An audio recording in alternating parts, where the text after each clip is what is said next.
Hello everyone, I hope you are doing very well. Welcome to this class. आपका इस class में स्वागत है, जिसमें हम डिस्कस करेंगे हमारा आज केमिकल काइनेटिक्स क्वेश्चंस का पार्ट 4। तो चलिए स्टार्ट करते हैं हमारी आज की क्लास, जो कि काफी इंटरेस्टिंग और इंपॉर्टेंट होने वाली है। जैसा कि आप सभी देख सकते हैं, क्लास स्टार्ट करने से पहले डिस्क्लेमर। तो डिस्क्लेमर आप यहाँ पर देखेंगे कि हमारे स्लाइड डेक में उपयोग की जाने वाली छवियां केवल शैक्षिक उद्देश्यों के लिए हैं। हम इन छवियों के मूल निर्माताओं और मालिकों के बौद्धिक संपदा अधिकारों को सम्मान करते हैं। यदि आप इस डेक में उपयोग की जाने वाली किसी भी छवि के मालिक हैं और आपको कोई चिंता या मुद्दा है, तो कृपया साथी @iitk.ac.in पर हमसे संपर्क करें और हम छवियों को हटा देंगे। तो चलिए स्टार्ट करते हैं आज की क्लास, जिसमें हम क्वेश्चंस डिस्कस करेंगे। तो आज हम डिस्कस करेंगे प्रैक्टिस क्वेश्चंस, क्वेश्चन नंबर 24 से लेके क्वेश्चन नंबर 30 तक। ठीक है एवरीवन, तो काफी इंटरेस्टिंग सेशन होने वाला है। तो स्टार्ट करते हैं हमारे क्वेश्चन नंबर 24 के साथ। 24 क्वेश्चन ये रहा आपके सामने। कह रहा है the rate of a chemical reaction doubles. ये तो हम जनरली पढ़ते हैं कि टेम्परेचर का क्या इफेक्ट होता है रेट ऑफ रिएक्शन पर। Rate of reaction for every 10 degree rise पर क्या हो जाता है, डबल हो जाता है। Rate of a chemical reaction doubles for every 10 degree rise of temperature if the temperature is raised bye 50 degree Celsius. उसने कहा है कि 10 डिग्री राइज पर डबल हो रहा है। 10 डिग्री राइज पर क्या हो रहा है, डबल। तो 50 डिग्री हमने राइज कर दिया। अगर 10 डिग्री राइज पर डबल हुआ तो अगले 10 डिग्री राइज पर, फिर अगले 10 डिग्री राइज पर, फिर अगले 10 डिग्री राइज पर। इस तरीके से हमने 50 डिग्री तक रेज किया, मतलब 5 टाइम्स 10 डिग्री रेज किया। ऐसे समझ सकते हो। The rate of reaction increases by about. सीधा सा क्वेश्चन है, सीधा और एकदम सिंपल सा क्वेश्चन है। ठीक है, आप यहाँ से एक तरह से टेम्परेचर कोफिशिएंट समझ सकते हैं। डबल हो रहा है, क्या हो रहा है, डबल। ठीक है, तो 10 गुना हो जाएगा, 24 गुना हो जाएगा, 32 गुना हो जाएगा, 64 गुना जाएगा। कितना हो जाएगा? केमिकल काइनेटिक्स का क्वेश्चन नंबर 24 हम डिस्कस कर रहे हैं। तो इस क्वेश्चन का आंसर बताने के लिए मैं आपको 10 सेकंड का समय देता हूं। 10 सेकंड के बाद हम देखेंगे इस क्वेश्चन का सॉल्यूशन। ठीक है एवरीवन, तो आपको दिए जाने वाले 10 सेकंड शुरू होते हैं अब। 10 सेकंड के अंदर इस क्वेश्चन को सॉल्व करिए। बहुत सिंपल और स्ट्रेट फॉरवर्ड क्वेश्चन है। आई होप आपको समझ में भी आ गया होगा कि इसमें करना क्या है। ठीक है, तो चलिए आपके 10 सेकंड शुरू करते हैं अब।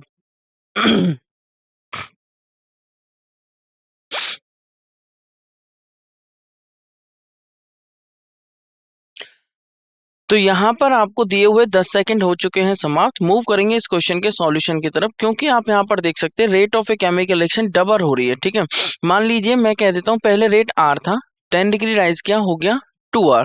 10 डिग्री राइज किया, कितना होगा, डबल, मतलब 4R। 10 डिग्री राइज किया तो कितना हो जाएगा, 16R। डबल होना है ना, डबल का मतलब सॉरी 8R। ठीक है, इस तरीके से क्या होता रहेगा, रेट डबल होता रहेगा। भाई 10 डिग्री राइज करने पर रेट डबल हो रहा है, कितना हो रहा है, डबल। दोबारा बता देता हूँ, हमने 50 डिग्री राइज किया, तो 50 का मतलब 10 10 10 10 और 10, 5 बार राइज किया, 10 10 ऐसे समझिए।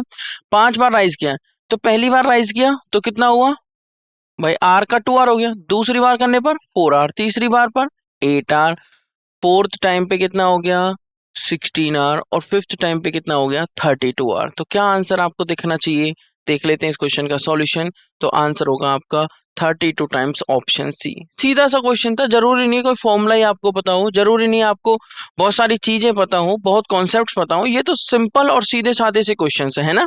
तो चलिए देखिए, for every 10 degree rise of temperature rate is doubled. ठीक है, तो यहाँ से टेम्परेचर कोफिशिएंट आ गया। अगर वो कहता rate is 4 times, rate becomes 6 times, तो वो टेम्परेचर कोफिशिएंट आ जाता है, जिसको आप म्यू या थीटा से रिप्रेजेंट कर सकते हो।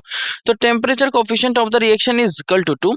तो चेंज आप क्या कह सकते हो, when temperature is increase by 50 degree Celsius, तो चेंज इन रेट आप कह सकते हो, या इंक्रीज इन रेट क्या हो सकता है, वो हो जाएगा 2 की पावर, क्या हो जाएगा, 2 की power delta T upon T. 2 की power delta T upon T. Delta T कितना, 50 डिग्री हमने राइज किया, और टी का 10 डिग्री सेल्सियस। बस जिसका जितने पर टेम्परेचर कोफिशिएंट आया वो हमारा टी होता है।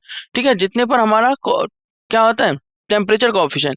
या फिर मैं सिंपल बात करूं तो केमिकल काइनेटिक्स के केस में, केमिकल काइनेटिक्स के केस में, या मैं कहूं कि रेट के केस में, जो ये 10 डिग्री राइज वाला कॉन्सेप्ट है, तो 10 डिग्री रहेगा हमेशा। भाई for every 10 degree rise in temperature rate becomes double.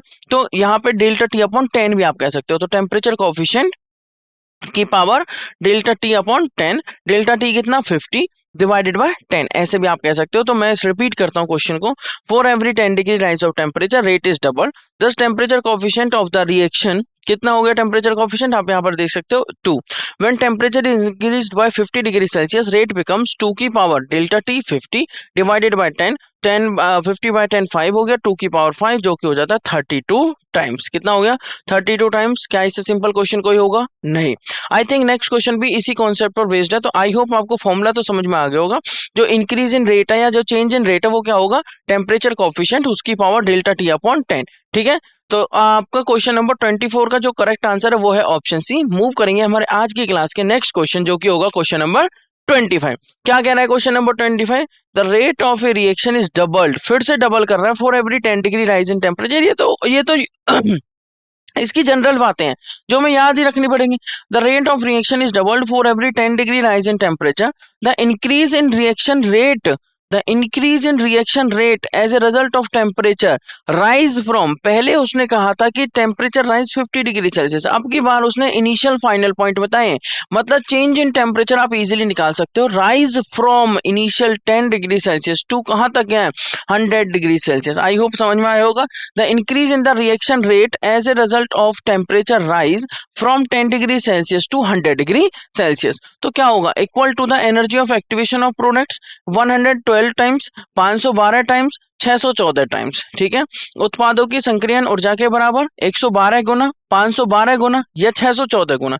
तो इस क्वेश्चन का क्या करेक्ट आंसर होगा वो आपको बताना है। इस क्वेश्चन का सॉल्यूशन करने के लिए मैं आपको देता हूं 10 सेकंड का समय। 10 सेकंड के बाद हम देखेंगे इस क्वेश्चन का सॉल्यूशन। तो आपको दिए जाने वाले 10 सेकंड का समय शुरू होता है अब। I hope all of you are ready to solve this question. तो चलिए आपके 10 सेकंड शुरू करते हैं अब।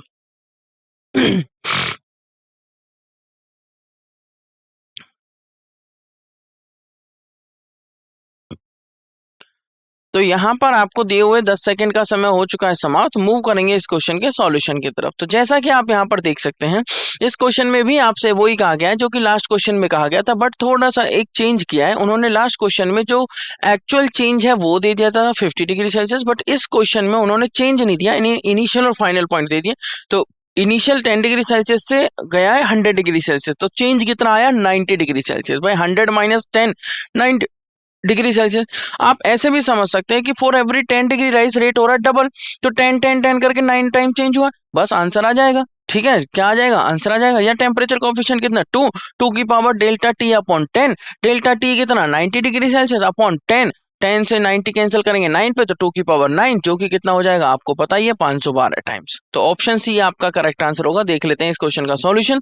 Increase in steps of 10 degree Celsius, भाई increase in steps of 10 degree Celsius, 10 10 10 करके कहां तक पहुंचा, 100 डिग्री सेल्सियस। तो कितनी बार हुआ ये चेंज, कितनी बार ये स्टेप्स आए हैं, 9 टाइम्स। कितनी बार, 9 टाइम्स। भाई 10 से गया 20 1 टाइम, 20 से 30 2 टाइम, 30 से 40, 40 से 50, 50 से 60, 60 से 70, 70 से 80, 80 से 90, 90 से 100। तो 9 टाइम्स ये चेंज हुआ है, 9 टाइम्स ये स्टेप्स आए हैं, 9 टाइम्स आए हैं। तो आप फॉर्मूला भी लगा सकते हो, आप ऐसे भी कर सकते हो, जैसे आपकी मर्जी वैसे कर सकते हो। क्वेश्चन के सॉल्व करने में कोई प्रॉब्लम नहीं है। आप फॉर्मूले से करोगे कंप्लीट मार्क्स, आप इस तरीके से सॉल्यूशन करोगे तो भी कंप्लीट मार्क्स, क्योंकि फॉर्मूले तो बनाई जाती हैं जनरल चीजों को देखते हुए। फॉर्मूले कैसे बनाए जाते हैं, कुछ जनरल चीजों को देखते हुए, कुछ डेरिवेशंस करते हुए। करेक्ट। अगर मान लीजिए फॉर्मूला कैसे बनाया, जैसे मान लीजिए मैं 2 प्लस 2 प्लस 2 प्लस 2 10 टाइम्स कर रहा हूं, तो अगर मैं क्या करूं, 2 को 10 से मल्टीप्लाई कर दूं, 2 को 10 से मल्टीप्लाई कर दूं, तो फॉर्मूला ही तो बना ही। भाई 2 जितने टाइम्स है, n टाइम्स है, तो n into 2 that is equal to 2 plus two n times. समझ रहे हो मेरी बात।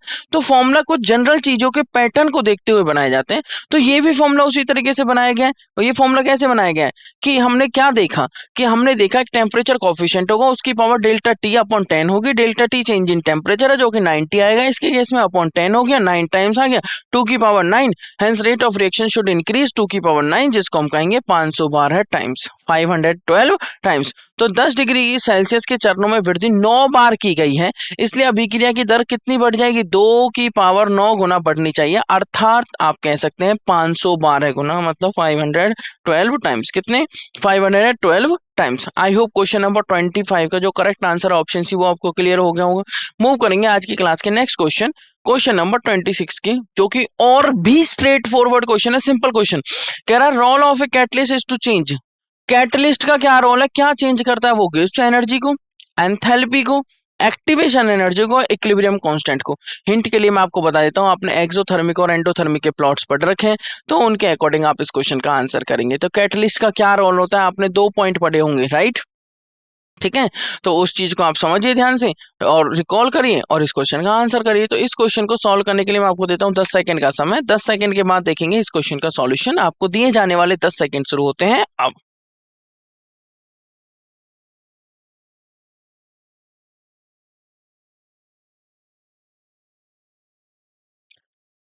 तो यहाँ पर आपको दिए हुए 10 सेकंड का समय हो चुका है समाप्त। कितना सीधा सा और सिंपल सा क्वेश्चन था। कैटलिस्ट का रोल क्या है, हम प्लॉट्स पढ़ते हैं, एक्सोथर्मिक एंडोथर्मिक के जो प्लॉट्स पढ़ते हैं उनमें एक्टिवेशन एनर्जी एक टर्म आती है, एक थ्रेशोल्ड एनर्जी टर्म आती है।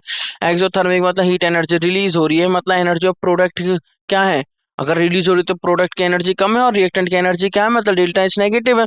और एनर्जी अगर एब्जॉर्ब हो रही है मतलब एंडोथर्मिक रिएक्शन है। डेल्टा एच एक्सोथर्मिक के केस में नेगेटिव था और डेल्टा एच एंडोथर्मिक के केस में पॉजिटिव होगा, मतलब प्रोडक्ट की एनर्जी ज्यादा है, रिएक्टेंट की एनर्जी कम है। Activation energy minimum energy required, या फिर आप कह सकते हैं the energy required for the reactants, the energy required for the reactants या the energy absorbed by the reactants to get converted into product, जितनी एनर्जी उन्हें चाहिए प्रोडक्ट में कन्वर्ट करने, अपनी energy plus activation energy, that is equal to threshold energy. अब threshold क्या है, मिनिमम एनर्जी जो उनके पास होनी चाहिए to get convert into the product, ठीक है। The minimum energy required by the reactants to get convert into the product is called threshold energy. तो थ्रेशोल्ड एनर्जी किसके इक्वल रहेगी, energy of the reactants plus activation energy के। अब हमने 2 points देखे थे। कैटलिस्ट क्या करता है, कैटलिस्ट एक्चुअली में रेट ऑफ रिएक्शन को फास्ट कर देता है, ठीक है। कैटलिस्ट एक्चुअली में रेट ऑफ रिएक्शन को ऑल्टर करता है। तो आप ऐसे समझिए, अगर हम देखें एक्टिवेशन एनर्जी होता है विद कैटलिस्ट, एक विदाउट कैटलिस्ट, ये वाले प्लॉट्स हमने पढ़े हैं। तो विद कैटलिस्ट वाले में क्या होता है, जो एक्टिवेशन एनर्जी का बैरियर है वो थोड़ा छोटा हो जाता है। एक पहाड़ तो आपको ऊंचा सा क्रॉस करना है, एक पहाड़ थोड़ा कम क्रॉस करना है, तो किसको जल्दी क्रॉस कर लोगे, कम वाले को, ऊंचे वाले को टाइम लगेगा क्रॉस करने में, बस वही होता है। तो कैटलिस्ट ना गिब्स फ्री एनर्जी को चेंज करेगा, ना एंथैल्पी को, ना इक्विलिब्रियम कांस्टेंट को, ये करता है एक्टिवेशन एनर्जी को। तो the role of a catalyst is to change activation energy, मतलब option C is the correct answer, activation energy of the reaction. Solution क्या होगा इसका, एक catalyst lowers the activation energy of the reaction, क्या करता है, लोअर्स डाउन कर देता है, जिससे रिएक्शन थोड़ी फास्ट हो जाती है और इजीली प्रोडक्ट में रिएक्टेंट कन्वर्ट हो जाते हैं। तो catalyst lowers the activation energy barrier, ठीक है। एक्टिवेशन एनर्जी का जो बैरियर है उसको छोटा कर देता है, जिस वजह से प्रोडक्ट बन जाते हैं, रिएक्टेंट इजीली प्रोडक्ट की साइड चले जाते हैं, ठीक है एवरीवन। तो ये हो गया, या मैं कहूँ रिएक्टेंट इजीली प्रोडक्ट में कन्वर्ट हो जाते हैं। ये हो गया क्वेश्चन नंबर 26, जिसका करेक्ट आंसर है ऑप्शन सी। मूव करेंगे नेक्स्ट क्वेश्चन नंबर 27 पर। कह रहा है कि फॉर एन एंडोथर्मिक रिएक्शन, ठीक है, उसने कह दिया डेल्टा एच हमारा होना चाहिए positive. Delta H represents the enthalpy of the reaction in kilojoule per mole. The minimum value for the delta H, not delta H, the minimum value for the energy of activation will be। Delta H की terms में हमें energy of activation को define करना है। मैंने एक बात आपको बता दी, एंडोथर्मिक रिएक्शन है तो डेल्टा एच पॉजिटिव है, मतलब प्रोडक्ट की एनर्जी ज्यादा है एज कंपेयर टू रिएक्टेंट। अब आपको देख लेना है कि अब आपको क्या देख लेना है कि एक्टिवेशन एनर्जी क्या होती है। एक्टिवेशन एनर्जी को तो एनर्जी ऑफ रिएक्टेंट्स के बाद वाली जो एनर्जी है एक्टिवेशन एनर्जी बैरियर तक, उसे हम एक्टिवेशन एनर्जी कहते हैं, मतलब जो रिएक्टेंट्स एब्जॉर्ब करते हैं to get convert into products, या जो रिएक्टेंट्स को रिक्वायर्ड होती है, ठीक है, मिनिमम एनर्जी नहीं, जो एनर्जी ऑफ द रिएक्टेंट्स के अलावा जो रिएक्टेंट्स को रिक्वायर्ड है, ठीक है, वो हमारी क्या है, एक्टिवेशन एनर्जी।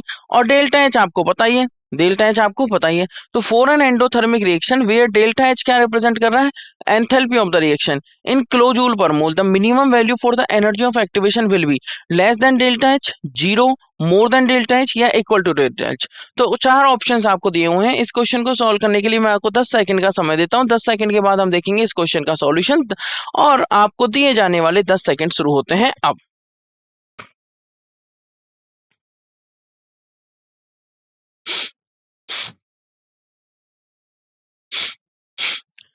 यहाँ पर आपको दिए हुए 10 सेकंड समाप्त हो चुके हैं। अब हम मूव करेंगे इस क्वेश्चन के सॉल्यूशन की तरफ। जैसा कि आप यहाँ पर देख सकते हैं, करेक्ट आंसर होगा ऑप्शन सी, मतलब जो ये है आपके रिएक्टेंट्स की एनर्जी, ये रही आपकी रिएक्टेंट्स, ये रहे आपके प्रोडक्ट्स, और रिएक्टेंट से गए हम प्रोडक्ट्स। यहाँ पर रिएक्शन कोऑर्डिनेट्स रखे जाते हैं और इधर वाई एक्सिस पर एनर्जी रखी जाती है। अगर ये हमारी क्या है, रिएक्टेंट्स की एनर्जी, ये हमारी क्या है, रिएक्टेंट्स की एनर्जी, तो रिएक्टेंट्स की एनर्जी के बाद जो एनर्जी रिक्वायर्ड है उसे हम क्या कहते हैं, एक्टिवेशन एनर्जी। इस एक्टिवेशन एनर्जी बैरियर को क्रॉस करने के लिए अब आपने यहाँ पे क्या देखा, डेल्टा एच क्या है, पॉजिटिव होगा, बट प्रोडक्ट माइनस रिएक्टेंट होगा, तो ये रिएक्टेंट की एनर्जी, ये प्रोडक्ट की एनर्जी, जो माइनस करके आएगा वो डेल्टा एच होगा।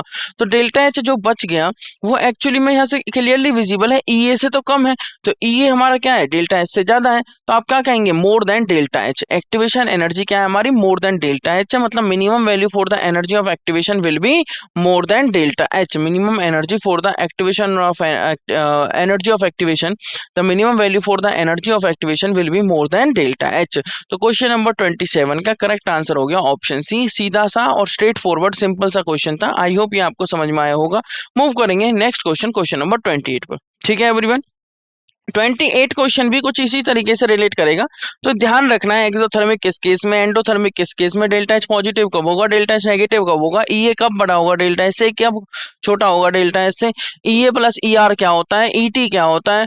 ये सारे जो छोटे छोटे इसमें डिनोशंस हैं, छोटे छोटे जो इसमें मार्क्स हैं, वो आपको याद रखने हैं। छोटे छोटे पॉइंट्स आपको माइंड में हमेशा ध्यान रखने हैं। मूव करेंगे क्वेश्चन नंबर 28 पर।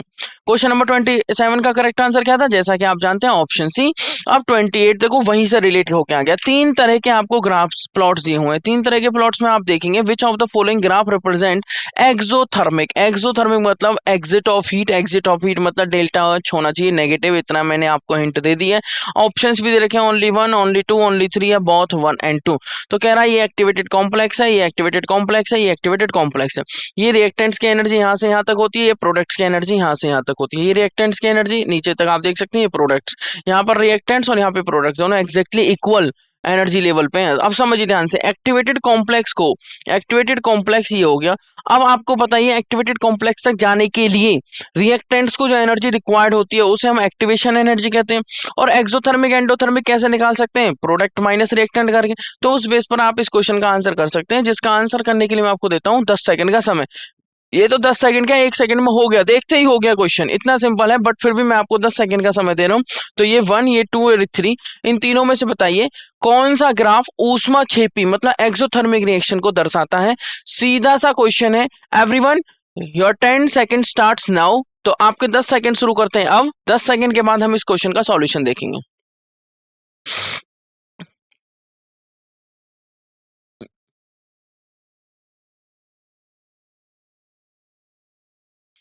यहां पर आपको दिए जाने वाले 10 सेकंड हो चुके हैं समाप्त। मूव करेंगे इस क्वेश्चन के सॉल्यूशन की तरफ। चलिए देखिए इस क्वेश्चन का सॉल्यूशन। जैसा कि आप यहां पर देख सकते हैं क्वेश्चन नंबर 28 में 3 ऑप्शंस दिए हुए हैं। आपको क्लियरली दिख रहा है जो फर्स्ट ग्राफ है उसमें 3 तरह के ग्राफ दिए हुए हैं, 4 ऑप्शंस दिए हुए हैं। तो फर्स्ट जो ग्राफ है उसमें रिएक्टेंट की एनर्जी ज्यादा, प्रोडक्ट की कम है। हमें एक बात पता है, जब ऊष्मा शोषी मतलब ऊष्मा शोषी मतलब एंडोथर्मिक और ऊष्मा क्षेपी मतलब एक्सोथर्मिक। एक्सोथर्मिक के केस में हीट बाहर निकलती है, मतलब प्रोडक्ट की एनर्जी कम और रिएक्टेंट्स की ज्यादा होनी चाहिए। एंडोथर्मिक के केस में प्रोडक्ट की एनर्जी ज्यादा और रिएक्टेंट की कम होनी चाहिए। और दोनों की इक्वल है तो ना हीट बाहर जा रही ना अंदर आ रही है। समझिए ध्यान से। उसने पूछा एक्सोथर्मिक। एक्सोथर्मिक के केस में डेल्टा एच नेगेटिव होना चाहिए, मतलब आप ये कह सकते हैं ईपी ज्यादा होना चाहिए, ईपी कम होना चाहिए ईआर से, मतलब रिएक्टेंट्स की ज्यादा होनी चाहिए, प्रोडक्ट की कम होनी चाहिए, तभी एनर्जी बाहर निकलेगी।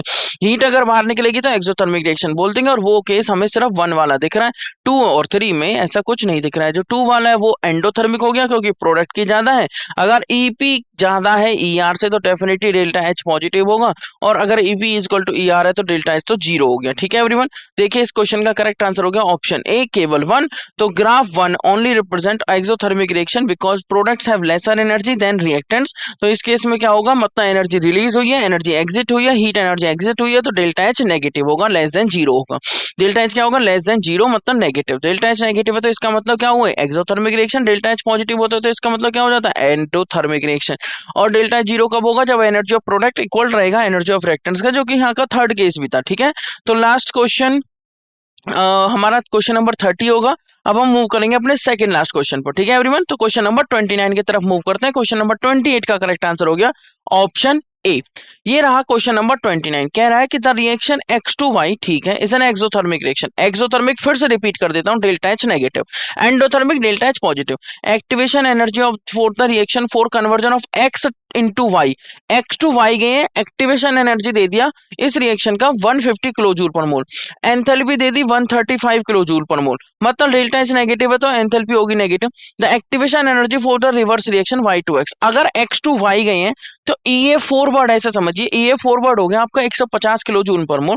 और जब हम वापस आएंगे Y2X तो एक्टिवेशन एनर्जी EA उसने पूछा हुआ है क्या होना चाहिए, 280 किलो जूल पर मोल, 285 किलो जूल पर मोल, 270 किलो जूल पर मोल या 15 किलो जूल पर मोल। इतनी देर से जो बार बार मैं रिलेशनशिप्स को दोहरा रहा हूँ, जिन्हें मैं बार बार रिपीट कर रहा हूँ, उनको आपको माइंड में रखना है। आपको ध्यान रखना है कि ET किसके इक्वल है, ER क्या है, EP क्या है, EA क्या है, डेल्टा H और EA के बीच में क्या रिलेशनशिप है, एटसेट्रा एटसेट्रा। इन सारी बातों को रिकॉल करिए और इस क्वेश्चन का आंसर करिए। बहुत सिंपल सीधा सा क्वेश्चन है, उस प्लॉट से आप इस क्वेश्चन को समझ सकते हैं। 10 सेकंड का समय देता हूं इस क्वेश्चन को सॉल्व करने के लिए। 10 सेकंड के बाद हम देखेंगे इस क्वेश्चन का सॉल्यूशन। तो चलिए आपके 10 सेकंड शुरू करते हैं अब।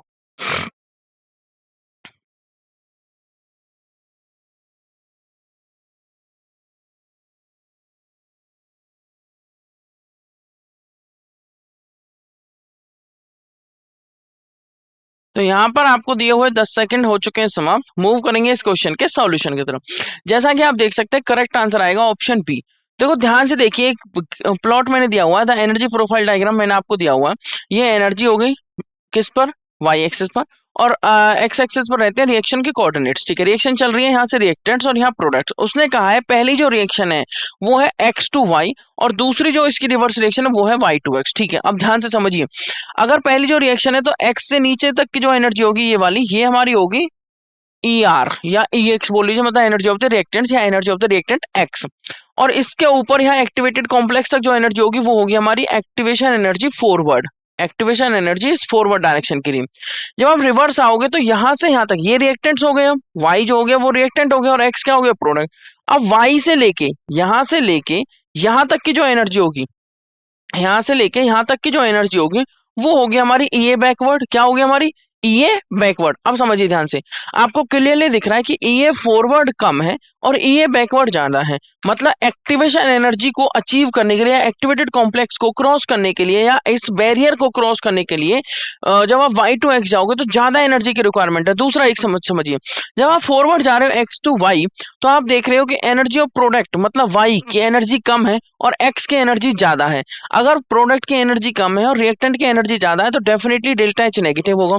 और जब आप Y2X मतलब रिवर्स रिएक्शन की बात करें, Y2X जा रहे हैं तो क्या होगा, आप यहाँ पर देख सकते हैं कि रिएक्टेंट की एनर्जी कम है और प्रोडक्ट की एनर्जी जो कि X है इस टाइम पे रिवर्स रिएक्शन के लिए वो ज्यादा है, मतलब डेल्टा H पॉजिटिव होगा। डेल्टा H कैसा होगा, पॉजिटिव। अब आप यहाँ पर देखिए एक और चीज समझिए ध्यान से, जब आप Y2X जा रहे हैं तो उसने कहा एक्टिवेशन एनर्जी बता दीजिए, मतलब EA बैकवर्ड बता दीजिए। किस क्या बता दीजिए, EA बैकवर्ड, जो कि हमें क्लियरली दिख रहा है। यहां से यहां तक का एनर्जी गैप डेल्टा H और यहां से यहां तक का gap EA forward. EA forward उसने दे रखी है कितनी, activation energy for the conversion of X into Y, ये उसने दे रखी है 150 किलो जूल पर मोल। और एंथैल्पी की वैल्यू उसने दे रखी है 135 किलो जूल पर मोल। ठीक है, तो an exothermic reaction can be represented as X to Y plus energy. Forward reaction के लिए यही होगा, एक्सोथर्मिक एनर्जी बाहर निकल रही है।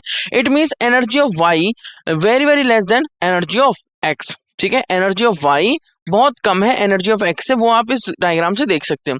देयरफॉर आप क्या कहेंगे, EA फॉरवर्ड के लिए मतलब एक्टिवेशन एनर्जी फॉरवर्ड रिएक्शन के लिए plus delta H is equal to EA backward. बिल्कुल हमें दिख रहा है क्लियरली, अगर EA फॉरवर्ड 150 है और डेल्टा H 135 दे रखा है, कि देखो बैकवर्ड की बात कर रहे हैं तो डेल्टा H पॉजिटिव लेना है क्योंकि प्रोडक्ट की एनर्जी ज्यादा है। बैकवर्ड रिएक्शन में प्रोडक्ट X है और रिएक्टेंट Y है, प्रोडक्ट X की एनर्जी ज्यादा है और रिएक्टेंट Y की एनर्जी कम है। अगर रिएक्टेंट की एनर्जी कम है, प्रोडक्ट की एनर्जी ज्यादा है, तो EP माइनस ER करने पर जो वैल्यू आएगी वो हमेशा पॉजिटिव आएगी। तो हमें क्या लेना है, डेल्टा H पॉजिटिव जो कि 135 किलो जूल पर मोल है। इसका मतलब ये हुआ कि EAF plus delta H is equal to EAB, मतलब activation energy for backward reaction EAB हो गया। 150 plus 135 is equal to EAB हो गया। और उसने पूछा ही है activation energy for the reverse reaction, backward ना कहेंगे रिवर्स कह देंगे, तो ये हो जाएगा EAB is equal to 285 kilo joule per mole. मतलब हमें सिंपली इसको ऐड करना है, EAB आ गया हमारा 285 किलो जूल पर मोल। मतलब हमने EA फॉरवर्ड रिएक्शन के लिए प्लस डेल्टा H कर दिया। इस प्लॉट से, इस ग्राफ से, इस एनर्जी प्रोफाइल डायग्राम से आप इजीली इस बात को समझ सकते हैं। तो करेक्ट ऑप्शन हुआ क्वेश्चन नंबर 29 का ऑप्शन बी। आई होप आपको ये क्वेश्चन समझ में आ गया होगा। अब मूव करेंगे हमारे आज की क्लास के लास्ट क्वेश्चन, क्वेश्चन नंबर 30 की तरफ।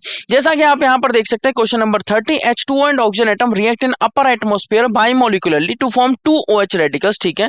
Delta H for the reaction is 72 kilo joule per mole at 500 kelvin.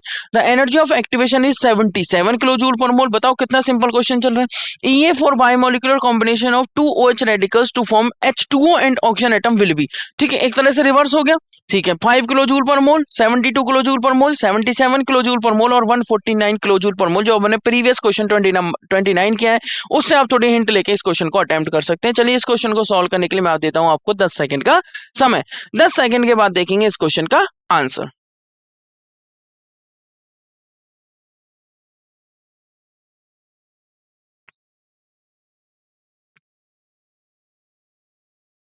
तो यहां पर आपको दिए हुए 10 सेकंड का समय हो चुका है समाप्त। अब हम मूव करेंगे इस क्वेश्चन के सॉल्यूशन की तरफ। जैसा कि सिंपल सा क्वेश्चन था, H2 और ऑक्सीजन कंबाइन हो रहे हैं, 2 OH रेडिकल बन रहे हैं, और रिवर्स क्या है, 2 OH रेडिकल टूट रहे हैं या रिकॉम्बिनेशन कर रहे हैं, और H2 एंड ऑक्सीजन एटम बन रहे हैं। देखिए ध्यान से, करेक्ट आंसर होगा option A.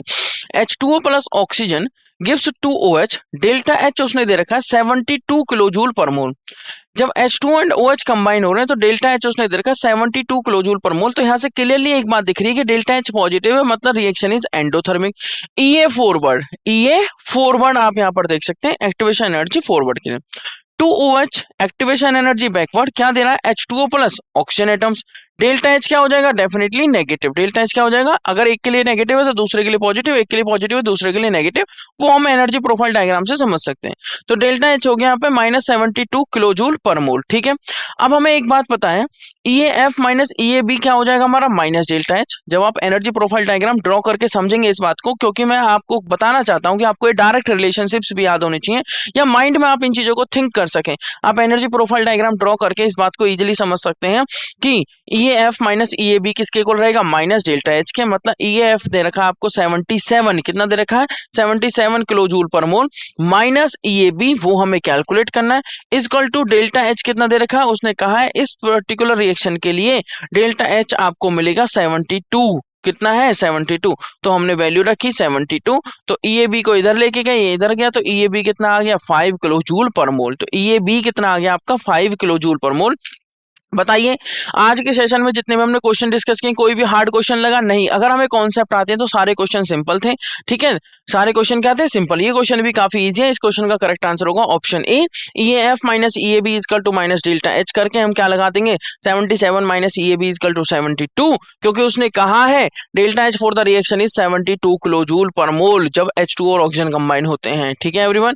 So this is all about this today's class. I hope आपको सारे क्वेश्चन समझ में आए होंगे, जो कि मेजरली किस कॉन्सेप्ट पर बेस्ड है आज के, activation energy, enthalpy, energy profile diagram, delta H, ER, ET, EA, इन सभी के रिलेशनशिप्स पर बेस्ड थे, ठीक है एवरीवन। और थोड़ा सा हमने रोल ऑफ कैटलिस्ट का भी आज रोल देखा, ठीक है। तो आज हमने डिस्कस किया क्वेश्चन नंबर 24 से लेके क्वेश्चन नंबर 30 तक। आई होप सारे क्वेश्चन, सारे कॉन्सेप्ट्स आपको क्लियर हो गए होंगे, आपके जो कॉन्सेप्ट्स है, इंपॉर्टेंट कॉन्सेप्ट्स वो रिकॉल हो गए होंगे, ठीक है।